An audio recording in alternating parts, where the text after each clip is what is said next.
As someone who enjoys taking a well-suited SUV off-road, I'm a bit bummed that Toyota decided not to bring its 300 Series Land Cruiser to the States.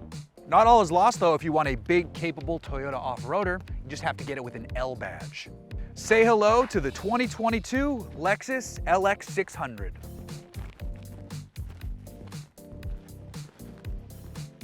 On the outside, there's a lot to soak in. The grille is, quite frankly, absurd. It's almost comical, but the rest of the lines actually look pretty great. And despite the massive rollers on our tester here, which clock in at 22 inches, you can get an appearance package to black out the trim bits and set the truck up for the 18-inch wheel and tire package, which will be far better suited for those who actually want to take this thing off-road. On the inside, it feels appropriately Lexus-like, and on a daily basis, that's going to be a very nice thing. The dual screen setup is a little goofy, but the upper portion does handle wireless smartphone sharing, which is nice. It's a 12.3-inch screen up top, while the lower screen is a 7-inch display. On the top screen, you've got great entertainment information. Then on this lower screen, you can see info about the truck itself and the HVAC controls, and you also get some off-road information. But the cabin on this specific model cranks things up because it's the top spec trim, fittingly dubbed ultra luxury. This is no 3-row model like the other trims. Here instead, you've got room for just 4, and the back seats offer up massages and they recline way back. On a long journey, if it's a boring road ahead, this is the seat you're gonna wanna be in. Yeah, that's nice. That's the good stuff. Let's pop this up too. There we go. But with respect to power, we've got a nice upgrade under the hood, assuming you don't mind some cylinders being replaced by turbos. This is a nearly 3.5-liter V6, and it's twin turbocharged and produces 409 horsepower and 479 pound-feet of torque.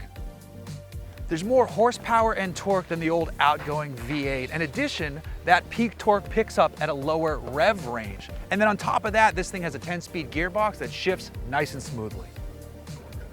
So the good news here is it's still an off-roader at heart. You've got a Torsen diff out back, you've got a lockable center diff as well. Now, unlike the 300 Series Land Cruiser though, you don't get lockers front and rear. You just got that one in the center.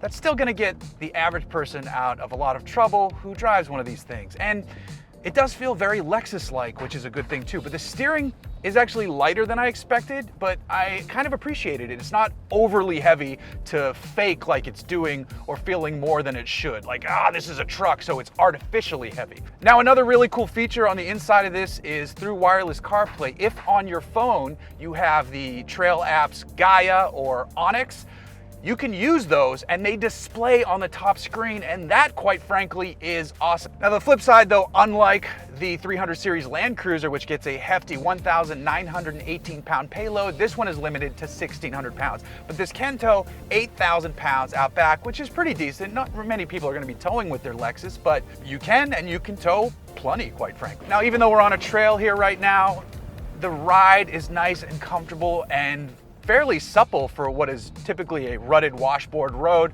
and we have adaptive dampers to thank for that. And then additionally, on road, the ride is also excellent thanks to those dampers as well. This also has active height control, so you can raise and lower it. Now, if you switch through the drive modes, there's no specific off-road mode. That's because this thing's kind of always supposed to be in off-road mode.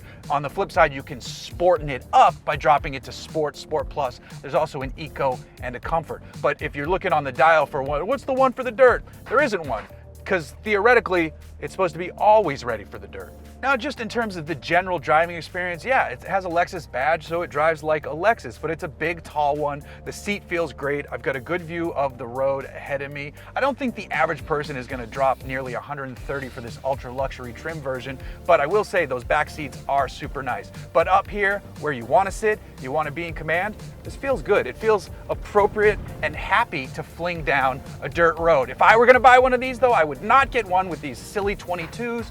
I would opt for the 18-inch wheel and tire package, which is a no-cost option, and that's kind of nice. And then I'd also get the blacked out trim to try to hide that grille a little bit.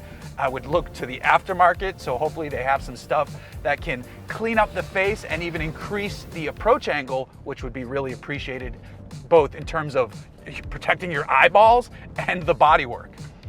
But here behind the wheel, I expected this to be like, okay, you know, it's fine, but this feels pretty good. And having 409 horsepower and tons of torque on tap definitely help. And the gearbox, when you step on it, it responds, it clicks down the gears and gets you moving. The Land Cruiser was always expensive, same with the LX, and this one is no exception. The base price is $88,245. The premium trim jumps to $96,345. There's an F-Sport model for $102,345 and a luxury trim starting at $104,345. This ultra luxury trim starts at a massive $127,345. But at its heart, there's still a Land Cruiser in there, underneath that grille and under the leather and wood inside. And if properly set up, this thing can take you on some grand adventures. Just, you know, watch that approach angle.